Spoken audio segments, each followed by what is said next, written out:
السلام علیکم ورحمت الله وبرکاتہ. ملګرو پر سټ باندې چې نن ما کومه ویډیو تاسو راوړله نو دا په دې ویډیو کې چې کوم دی د مولوي صاحب نوجوانانو ته ډېر ښایسته نصیحت کړی دی. دا ویډیو چې کوم دی د اخره پورې وګورئ، انشاءالله ډېره زیاته فایده پرته میلاو شي د دې ویډیو نه.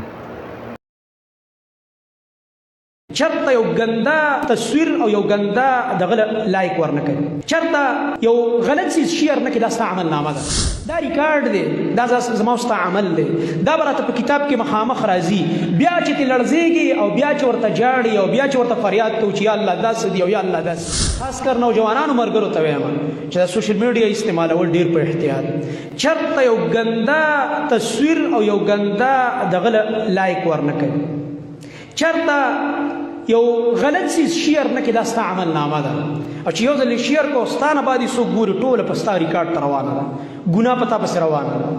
بعضې وخت کې به سم دم ځان له به خپله یو ویډیو به جوړه کړې دي، پاسه به موسیقي ورچولې، پاسه به د ډم یو ګانه ورچولې، د ډم یو سندر به ورچولې.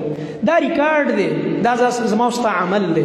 دا به راته په کتاب کې مخامخ راځي، بیا چې ته لړزېږي او بیا چې ورته جاړي او بیا چې ورته فریاد کوو چې یا الله داسې دي او یا الله داسې دي. نو اوس نه دا سوچ پکار دی چې غلط څیزونه دا مه ګوره او مه یې شیر کوه، مه په خپله په ګناه کې واقع کېږه، ځان ته ساته حتی الوسع، او مه بل په ګناه کې واقع کوه چې معاشره تا ګنده کړې ده او د ګناهونو نه دې ډکه کړې ده.